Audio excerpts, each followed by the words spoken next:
gente vai continuar aí. Lembrando, meninos, como eu disse para vocês, isso aqui é um conteúdo que a gente já deu uma estudada ano passado. E aí a gente vai estar revendo um pouco. A página é a página 37. Deixa eu mandar lá no chat. E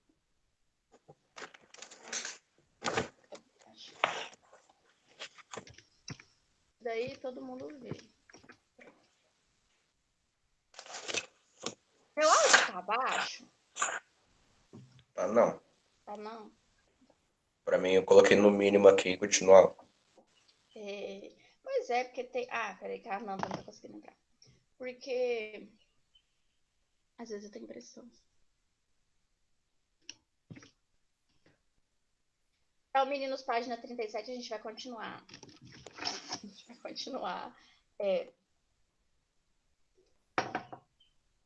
o conteúdo de classificação dos seres vivos, tá? Vou só esperar um pouquinho só pra Ananda entrar, senão eu transmito a tela e depois eu tenho que voltar pra liberar pra Ananda. Tá bom. Professora, rapidão, me explica por que a tua conta tem 2 Carolina? É porque quem fez não fui eu, foi o Jorge. Aí, ninguém na escola me chama de Ana Carolina. Caroline, na verdade. Aí eu acho que o Jorge não lembrou que era Ana. Aí tem que colocar, tipo, nome composto. Então, tipo, da Kemi ficou a Kemi Cristina e tudo mais. Não sei por que no meu ele colocou Carolina, Carolina, ao invés de colocar Ana Caroline, até porque meu nome é com E, não é com A, né? Já tá errado aí. Vamos começar o errado aí. Mas não Meu nome é precisa ser com E. composto. O meu não é composto. O meu é tudo junto. É só o primeiro nome que eu coloquei. Não sei, foi ele que fez, porque ele que fez como é que fala? O cadastro dos professores. Aí ele colocou Carolina, Carolina, e o meu nome não é com A. Se fosse Caroline, Caroline, beleza, mas Tá tudo bom. bem. Entendi. Tudo bem, mas não foi eu, não, foi ele que fez. Então tá bom. Mas tudo bem, eu nem fiquei triste, não. Ah, não, entrou, pronto, agora a gente pode continuar. Então, aí, Ananda, página 37, você que... Agora, pelo amor de Deus, sucesso.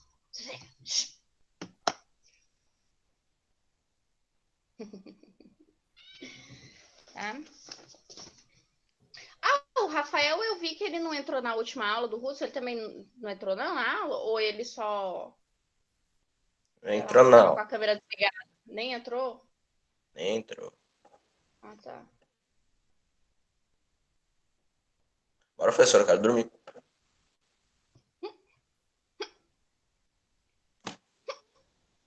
Não te falo é nada. Não te falo é nada. Mãe, vem cá.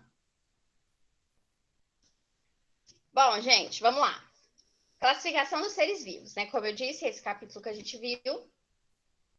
E a gente viu aí a importância de por que classificar, como acontece. Aí eu falei para vocês que eu ia ensinar um macetezinho, tá? Todo mundo, gente, tá todo mundo comigo, né? Se eu travar, vocês me avisam, tá bom? Eu acho que você não tá bom. Que era um macetezinho assim. A gente viu ano passado, eu lembro que eu falei com vocês, que são as ordens de classificação, que são reino, filo, classe, ordem, família, gênero e espécie, tá? Todos os animais, na verdade não só animais, tudo, ele sofre, né, passa por esse critério de classificação aqui. Todos, reino, filo, classe, ordem, família, gênero, até chegar na espécie. Fungo, bactéria, planta, animais, tudo, tá? Protozoários, todos eles têm exatamente essa mesma ordem de classificação, ok?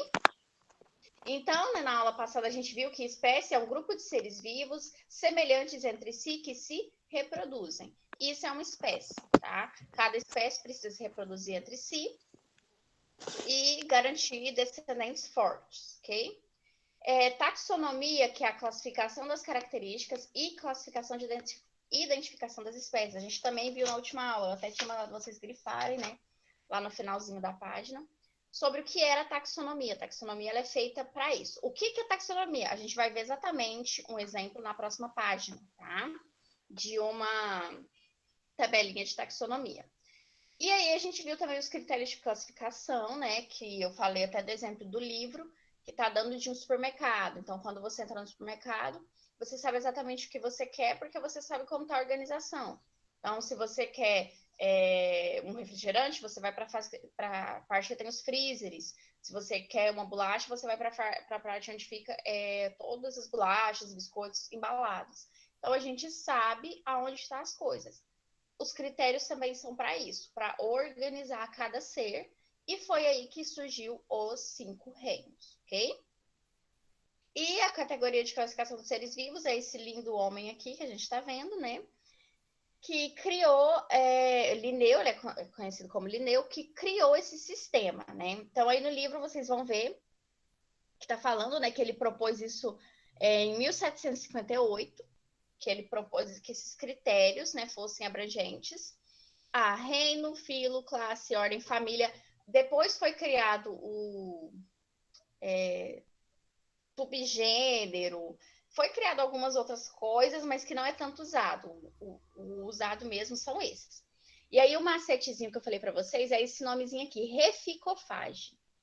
Porque se você pegar rede, reino, filo, C, classe, O, ordem, família, G, gênero e E, espécie. Reficofage. Então, quando você precisa lá nomear todos os critérios, só se lembrar desse junção. Reficofage. Você falou isso pra gente no ano passado, não falou? Falei. Eu me lembrei agora. Professora, isso a Ano gente passado já a viu no gente viu. sexto ano, não é não? Não sei se No não, sétimo. no sétimo, né? No sétimo É a mesma coisa, só uma diferença. É uma Uma diferença é relembrada, muito. uma relembrada, tá? E aí, então a gente entra nessas classificações. Aí a gente vai entrar o quê? Nas categorias de classificação certinhas.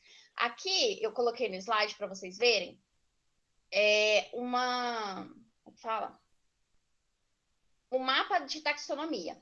Então aqui a gente tem o cão. A gente pegou o animal, né, que é o cachorro, o cão. E aí o que acontece? Ele está lá no reino animalia, junto com o quê? Todos os animais. Todos os animais. Então ele está aí junto com o peixe, com o homem, com o urso, com o coiote, com o lobo, todos os animais. Aí a gente vai para o filo dele.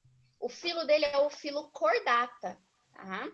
Então ele está aí junto com as cobras, junto com o urso, junto com o coiote, junto com o ser humano, junto com o peixe. Todos esses aqui fazem parte do filo cordata. Depois ele vai para o subfilo, é aquilo que eu falei, que foram criados subs, né? Subfilo, subclasse, subordem, mas não é muito utilizado. Aí o subfilo dele é o vertebrata. Por quê? Porque ele é um animal vertebrado. Então ele está aí junto com o homem, com o urso, com o coiote, com o lobo, com a cobra, com o cavalo. Aí a classe dele é a classe mamália, tá? Então, para vocês verem, a cobra estava aqui, até aqui. Reino, filo e subfilo, a cobra estava junto com ele. Quando foi para a classe mamália, ela já saiu, porque ela não faz parte do gênero da classe mamália, tá? Então, aqui, classe mamália, todos os mamíferos, tá? A ordem carnívora. Por exemplo, aqui o cavalo. O cavalo é da classe mamália, porém ele não é carnívoro. Então, ele não entra na ordem carnívora, tá? Depois de ordem, ele vai para a família. A família dele é a família Canidae, tá? Então, aqui vocês podem ver que é a mesma família da raposa, a mesma família do lobo e a mesma família do coiote. Aí vem o gênero. O gênero dele é o gênero Canis, tá? Canis, que é o mesmo gênero do lobo e do coiote, tá? A raposa já saiu. E a espécie é Canis familiares, que é o famoso cachorro doméstico, gente, tá? Nada mais é do que o cachorro doméstico. Então, é assim que a gente faz quando a gente pega o mapa taxonômico para saber tudo de um animal. O reino que ele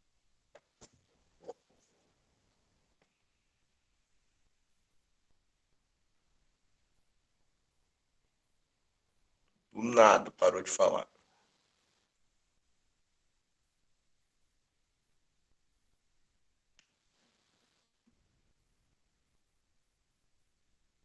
aqui no Brasil, seja na Alemanha, seja nos Estados Unidos, seja na Rússia, seja na Espanha, Carol, não vai mudar. Oi. Carol, tinha Oi. travado. A Ai, gente obrigada não por ouviu boa parte. avisar. Tá, eu travei aonde? Você estava terminando de falar dos canes aí, Tá, então menos dos mal, canis eu tinha familiares. falado um pouco. Então, né, aqui esse mapa taxonômico é para o quê? Tudo que existe, tudo que existe. Aqui vamos mudar. Se a gente quisesse saber uma planta, seria reino plantae. Se a gente quisesse saber um fungo, reino fungi. E aí entrar no filo, na classe, na ordem, na família, no gênero, até chegar na espécie da criatura que a gente queria, tá? Outra coisa que muda é o nome, tá? A nomenclatura. Até chegar em gênero, aqui mostra canis, tá vendo? Antes vai mostrar características que ele tem, tá? Tipo aqui, carnívoro, mamália, vertebrata. Aqui no gênero já entra o nome, tá? A nomenclatura. E a nomenclatura, ela é dada sempre em latim, tá? Tudo que for relacionado às ciências, vocês vão ver que é sempre em latim. A tabela periódica, nomenclatura, nome de fungo, nome de planta, tudo é em latim, porque o latim não muda, tá? Não muda aqui, não muda em outro país, não muda, tá? Só que tem algumas ordens de nomeação, tá? Por exemplo, aqui, ó, aqui do ladinho do slide está escrito binominal, tá? Ele vai ser sempre composto por dois nomes. Por que ele vai ser sempre composto? Porque o primeiro nome vai referir ao gênero dele, canis. E o segundo, a espécie, familiares. Por exemplo, aqui no gênero canis, a gente tem o coiote e o lobo. O que vai diferenciar é a espécie. Eu vou até dar uma colada aqui e pesquisar aqui, ó, do lobo pra gente, a espécie do lobo, o nome certinho do lobo.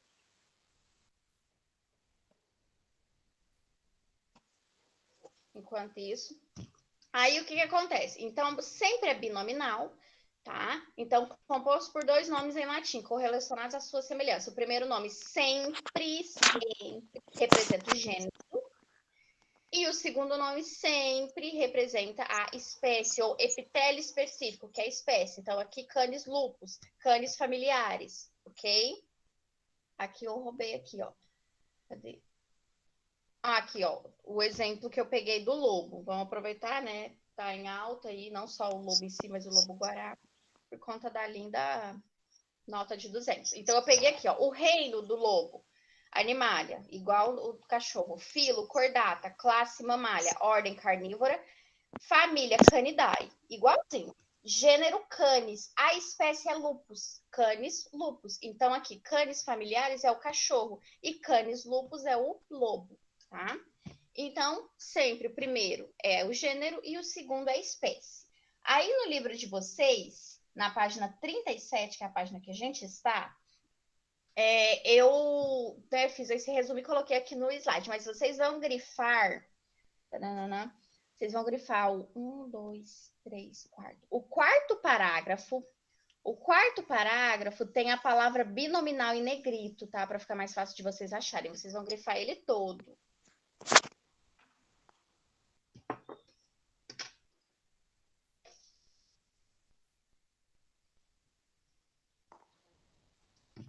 Ok?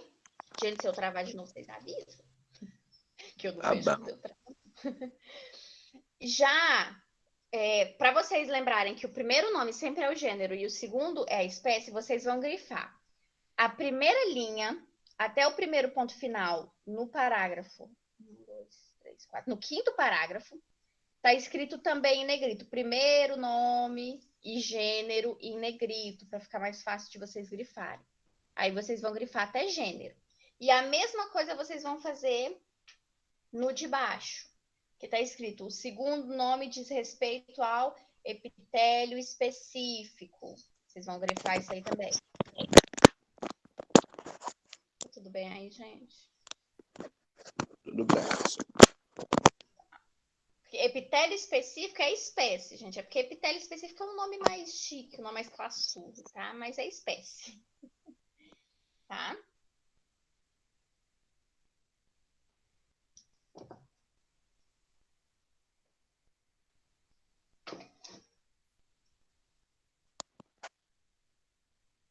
E aí embaixo, vocês vão ver que tem outras classificações, outras formas de escrever, tá?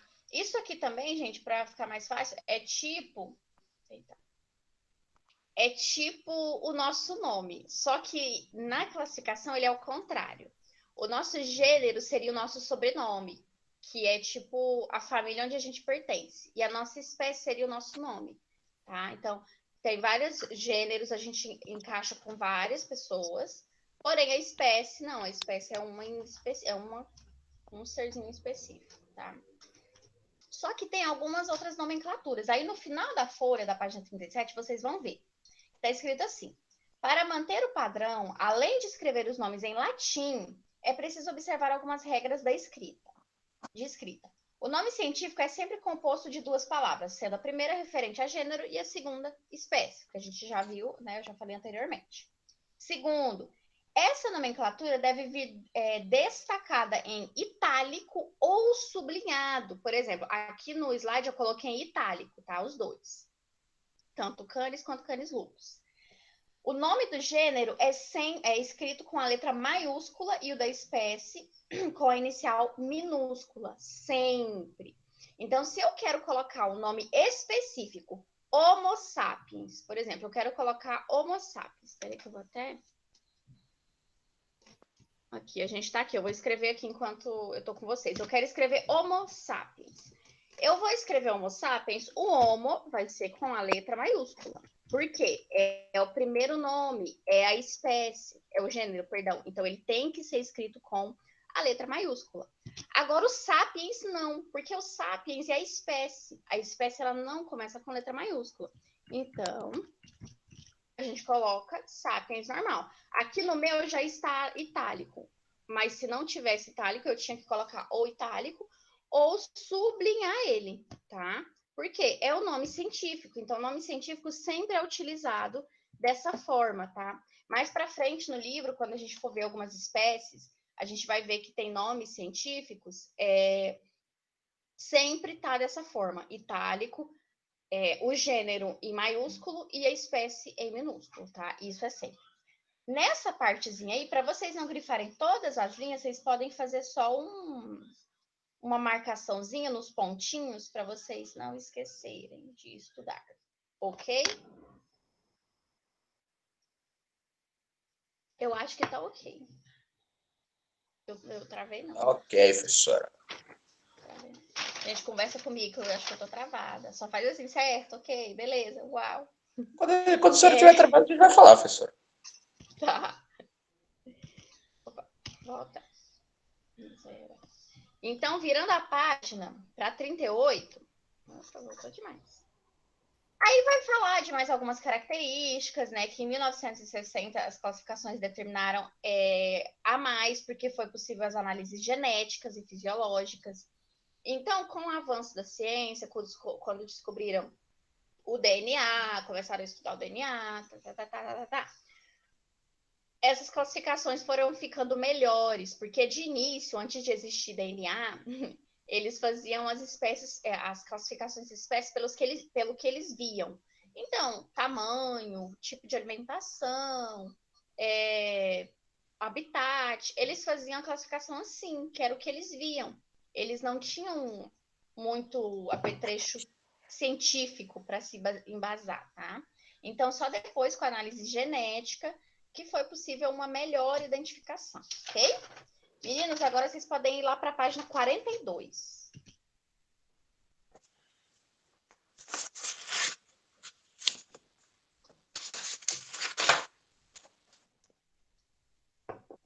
E aí, na página 42, a gente vai chegar na maravilha do mundo, que é os 5 reinos. Tudo que é existente no mundo até hoje está dentro de uma dessas classificações, dos 5 reinos, tá bom?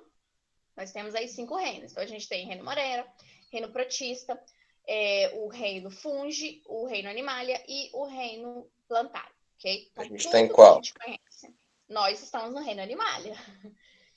E tudo que a gente conhece está dentro desses reinos. Então, todos os animais estão no reino Animalia, todas as plantas estão no reino Plantário, todos os fungos estão no reino Fungi, Todos os protozoários, que são aqueles animais lindinhos que a gente viu ano passado e a gente vai rever hoje, tá no reino protista. E todas as bactérias e as cianobactérias estão no reino monera. Só tem uma única coisa que não está presente em nenhum reino, que a gente vai ver aqui agora também.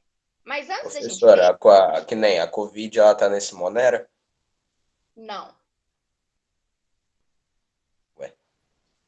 A única coisa existente que não cabe em nenhum reino é os vírus. Os vírus, eles não são classificados em nenhum reino. Nenhum. Daqui a pouco a gente vai ver por quê. Mas antes disso, como que foi feito o critério para classificar os reinos? Todos os reinos têm a mesma classificação, que está aí na página 42, que é quantidade de célula, estrutura e forma de nutrição. Tudo isso aqui, tá? Ah, tá, antes deu, né? Quem propôs a criação dos 5 reinos é esse homem, Robert Harding Whittaker, que morreu, coitado, em 1980, né? Mas foi ele que fez os critérios para haver essa repartição dos 5 reinos. Porque mesmo com Linneu propondo a taxonomia, ainda assim precisava de uma organização certinha, tá? Então, como é feito? Primeiro, quantidade de células. Tem seres que são unicelulares, uma célula, tá? Uma célula, que são seres mais não tão desenvolvidos, tá? Que a gente vai encontrar no reino Monera, no reino Protista e tal. Multicelulares ou pluricelulares são seres que têm mais de uma célula. Nós, seres humanos, por exemplo, nós temos mais de uma célula, tá? Então, nós somos pluricelulares ou multicelulares. Então, essa é a primeira divisão. A segunda, estrutura da célula. Procarionte. Quando uma célula é procarionte, ela não tem núcleo definido. Então, assim, pensa num ovo. O ovo, ele é a maior representação de núcleo que a gente tem visto a olho nu. Então, a gente tem a casca, a gente tem a clara, que é tipo a membrana, e a gente tem a gema, que é o núcleo. Um ser que é procarionte, ele não tem essa organização. O núcleo dele está nadando, como se o núcleo dele estivesse nadando lá na clara, lá na membrana. Ele não está delimitado. Então, a gente fala que é um ser que não apresenta núcleo, tá? Então, os seres procariontes não apresentam núcleo, que também são seres que não são muito bem definidos, como são as bactérias, não são muito organizadas, as cianobactérias. Já os eucariontes apresentam núcleo. Nós, por exemplo, nós seres vivos apresentamos núcleo certinho definido, ó, maravilhoso. Funciona bem? Nem sempre, mas a gente tem, tá? Que são animais, né, que são seres mais desenvolvidos. Então, eles têm o núcleo delimitado. Então, a gente tem lá a membrana plasmática, o citoplasma e o núcleo da célula certinho dividido, tá? Seres eucariontes. Última forma de divisão, forma de nutrição, que são o quê? Os seres autótrofos, que são o quê? Seres que produzem o próprio alimento, tipo as plantas que fazem fotossíntese, tá? Tem também uma espécie de caramujo, que ele tem substância da clorofila no organismo dele, e aí ele produz fotossíntese. Ele é um animal, porém ele produz fotossíntese. E tem também bactérias que também fazem fotossíntese. Então, elas são autótrofas, elas produzem o próprio alimento sozinha. Já nós, seres vivos, os animais, tirando esse caramujo, somos heterotrófos, tá? Por quê? Porque nós não produzimos nosso próprio alimento. Para a gente se alimentar, a gente tem que ir atrás. Então, por exemplo, se eu quero tomar um café, eu tenho que ir atrás dele. Se eu vou comer, eu tenho que ir atrás. Eu não produzo meu alimento. Ok? Até aqui nessas definições, tá? Então, primeiro, quantidade de células, se tem uma ou se tem várias. Estrutura, se apresenta o núcleo ou se não apresenta núcleo. E a nutrição, se ele produz o próprio alimento ou se ele não produz o próprio alimento. Ok? Aí, meninos, o que eu quero que vocês grifem para vocês não esquecerem? Grifa o título, quantidade de célula, estrutura de célula e forma de nutrição. Grifem os títulos para vocês lembrarem de estudar. Ok? E aí, seguindo a página, a gente vai ter os 5 reinos. Lindamente aí.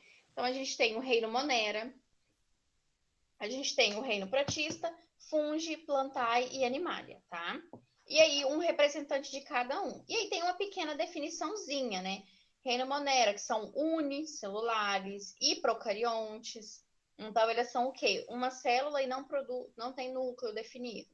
Tudo isso aqui. Como a gente vai ver para frente, eu já vou pular essa páginazinha aqui, porque mais para frente a gente vai ver cada um dos reinos, tá? Aí vocês podem virar para 44. Que a gente vai chegar nesse neném aqui, que são os vírus. E aí eu vou parar aqui. Tá?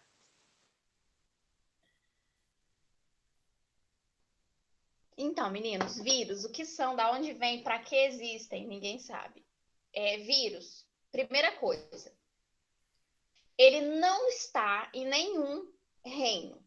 Muito tempo atrás, ele estava juntamente com as bactérias no reino Monera. Só que ele foi retirado desse reino, tá? Por quê? O vírus, deixa eu até pôr aqui. O vírus, ele tá vivo, mas ele também tá morto. Só que ao mesmo tempo que ele tá morto, ele também tá vivo. Por quê? Então Ele ele é um confunde ser não, professor. diferenciado. Hã? é tipo um zumbi, Não então. confunde, não. É assim, deixa eu tentar fazer. Isso, ele é tipo um zumbi, ele é assim. Ele, pra começar, ele não faz parte de nenhum reino, não existe reino que o vírus se encaixe, tá? Primeiro, porque ele é acelular. O que é acelular, Carol? O que é isso? Ele não tem célula, gente. Ele é um ser que não tem célula. Então, como que ele vai entrar lá na quantidade de células unicelular e multicelular se ele é uma coisa que não tem célula? Vamos começar por aí. Ele não tem célula. O que acontece? O vírus, ele está no ambiente. Vamos pegar a Covid. A Covid está no ambiente, bem longe da gente, em nome de Jesus.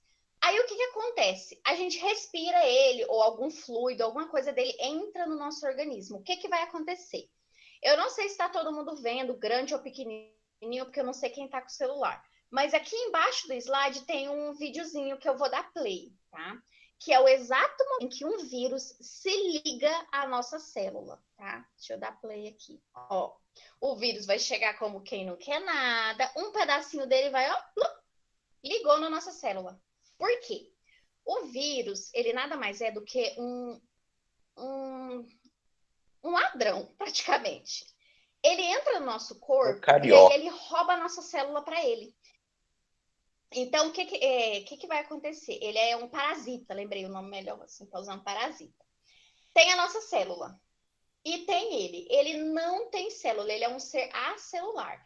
Ele vai se ligar com a nossa célula, vai roubar ela e vai obrigar ela a trabalhar para ele. É isso que ela vai fazer, é isso que o vírus faz. E a partir do momento que ele faz isso, aqui dá pra gente ver certinho, ó, aqui nesse gifzinho aqui. Tá vendo? Isso aqui é uma célula. Aí ela vai medir o quê? Vários vírus dentro da nossa corrente. Então, a partir do momento que o primeiro vírus roubou aquela primeira célula, ele vai roubando várias outras. Por isso que as doenças virais, as viroses, elas são muito graves e levam à morte. Porque o vírus ele vai roubando as nossas células para ele e obrigando elas a trabalhar para ele. Então, ele é um grande parasita não só do nosso corpo, mas de vários corpos, tá? A Vários gente é com animais estão propensos a pegar 2020 virose. e esse vírus aí tá em 1800 e pouco, de escravidão. De um vírus. Exatamente, só para vocês verem. E ele é tão minúsculo, né? Minúsculo. É uma coisa acelular e tá fazendo a gente ficar. A gente tá numa pandemia por conta de um vírus, só para vocês verem. Então, ele não tem célula, ele é um ser acelular, ele não possui célula, não possui. Por isso que ele não está classificado em nenhum reino, tá? Terceiro, possui material genético que se mistura com a célula do hospedeiro. Ele tem material genético, ele só não tem célula, mas ele tem um material genético que quando entra no nosso corpo é o que traz doença pra gente, tá? Quarto, parasitas intracelulares obrigatório. Por que, cara, parasita intracelular obrigatório? Lembra que eu falei que ele é morto, mas ao mesmo tempo ele está vivo? É porque assim, se o vírus está no ambiente, ele está inativo, quer dizer que ele está morto. Está inativo, porque ele não tem célula. Então ele está morto. Agora, quando ele entra em contato com um ser vivo, seja um cachorro, seja um ser humano, seja um gato, um passarinho, aí ele fica vivo, aí ele ganha vida e se torna. Ele é tipo um vampirão. Ele se torna vivo. Por quê? Porque ele rouba a célula do hospedeiro. Então, ele tem por obrigatoriedade estar dentro de algum ser vivo. Por isso que ele é chamado de parasita intracelular obrigatório, tá? Porque ele só ganha vida quando ele está dentro de outro ser humano. De outro ser humano, não. Dentro de outro ser vivo, tá? Fora do ser vivo, ele está inativo, ok? Quinto, já nem sei o ponto. Quando não estão em um hospedeiro, são chamados de virions e ficam inativos. Então, quando o vírus não está dentro de nenhuma alma, ele chama virion, tá? Virions, e ficam inativos. Por isso que é comum, tipo, como é o nome daquela doença, gente? A peste negra, né? A peste negra ficou erradicada. Do nada aparece alguém com peste negra. Por quê? Porque o vírus estava inativo. Aí ele ativou, ele entrou dentro da corrente de alguém, da corrente sanguínea, entrou na célula de alguém e ficou ativo. Tá? Porque o vírus ele sobrevive anos e anos e anos e anos e anos e anos inativos. Tá? Ele tem estrutura que chama cápsula de proteínas, que são os capsídeos, e o envelope. É uma estrutura bem simples. Aqui dá para ver, gente, nesse slide, esse GIF aqui embaixo, que tá roxinho, ele é bem simples, tá? Então, ele tem essa cápsula redondinha e esse envelope que tá protegendo ele. É uma coisa bem simples, assim, bem tranquila. Alguns vírus atacam bactérias, que são chamadas de bacteriofagos, causam viroses. Então, os bacteriofagos, eles causam, tipo, poliomielite, poliomielite é uma virose, tá? Rubéola, catapora, herpes, tudo isso são viroses, tá? Que eles roubam, além de atacar o ser humano, ele ataca a bactéria. Aí ele se junta, vira um bacteriofago e termina com a nossa saúde. Olha que bênção. Aí, meninos, antes de virar a página, eu vou pedir para vocês grifarem algumas partes, tá? Eu vou parar aqui, porque a prova de vocês é daqui a pouco. Então tá, então relembrando, vírus não fazem parte de nenhum dos reinos, tá? Vocês vão grifar o segundo parágrafo de... Vocês vão grifar o segundo parágrafo de vírus, tá? Aonde está falando aí que, além de serem informados, podem grifar.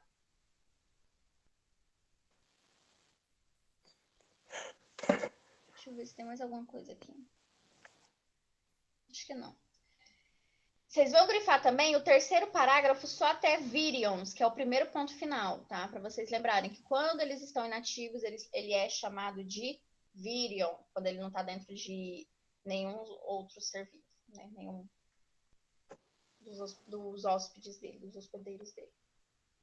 Ok? E eu acho que é só. Material genético, não, capsídeo. Aí também no livro de vocês, na página 44, vocês conseguem ver o envelope e o capsídeo, que eu falei, né? A partezinha redonda e depois uma que protege ele, né? Então, o envelope e os capsídeos. E essas fitinhas que estão lá dentro representam o material genético, porque, como eu falei, eles também, se eles são celulares, eles não têm núcleo, tá? Fica tudo misturado lá dentro, tá? Eles não têm núcleo, não tem célula, só tem morte mesmo. Aí vocês podem virar a página, tá? Quando vocês virar, vai estar essa parte em vermelhinho escrito ataca as bactérias, que é o que eu falei para vocês, que é quando ele vira um bacteriofago, tá? Que ele... Ai, deixa eu fechar aqui. Que ele é...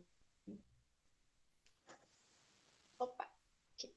Que ele vai entrar em contato com uma bactéria, roubar a estrutura da bactéria para ele e vai virar um bacteriofago e fazer com que a bactéria trabalhe para ele, nos causando doenças severas que levam à morte. Tá? Porque não basta só ser um vírus, tem que ser um super vírus. Aí, meninos, vocês vão grifar também o primeiro parágrafo da página 45, tá? Primeiro parágrafo. Então, os vírus, até hoje, gente, eles são um assunto muito estranho para os cientistas, porque é uma mistura doida. Eles não são vivos, ao mesmo tempo eles não são mortos. Eles não têm célula, mas quando ele entra no nosso corpo, ele passa a ter, porque ele rouba a célula para ele. o vírus é uma incógnita, então ele é muito complicado. Não, professora, além de mas trazer várias percebeu doenças. também que, tipo assim, a gente é fraco pra caramba? Hum, Porque, tipo, pô, né, era pra nossa sistema sala dar um imunológico. pau no vírus, mano. Não, e olha o tanto de doença aqui tem, ó. AIDS, a gente estava falando de AIDS na último conteúdo, ó. AIDS, gripe, dengue, febre amarela, varíola, herpes, catapora, rubéola, poliomielite e hepatite, tudo doenças virais. A poliomielite, por exemplo, ela foi erradicada aqui do Brasil. Aqui no Brasil a gente não tem poliomielite mais. Só que é um vírus. E se do nada um vírus que estava incubado volta? Quer dizer que dá para voltar a poliomielite tranquilamente, tá? Porém, os vírus, eles são ruins, mas eles ajudaram muito no avanço da engenharia genética, porque como ele rouba a célula, através dele foi possível elaborar vários estudos científicos e descobrir várias coisas. Mas o vírus, ele ainda assim é uma incógnita, justamente por isso, gente, porque ele é um parasita, só que ele é um parasita que não está vivo. Aí ele só está vivo quando ele está na gente. E causa uma destruição imensa, como a gente está vivendo aqui em 2020, a pandemia, né, da Covid-19. Só para dizer, e é um vírus pequenininho. Só que quando entra na nossa corrente, ele vai roubando as nossas células até matar o corpo. Então, ele é muito severo, pequenininho, mas muito severo. Meninos, eu vou parar aqui para liberar a prova para vocês. Vou tirar uma fotinho, ninguém saia. Ninguém saia. Vou tirar uma fotinha rapidinho aqui.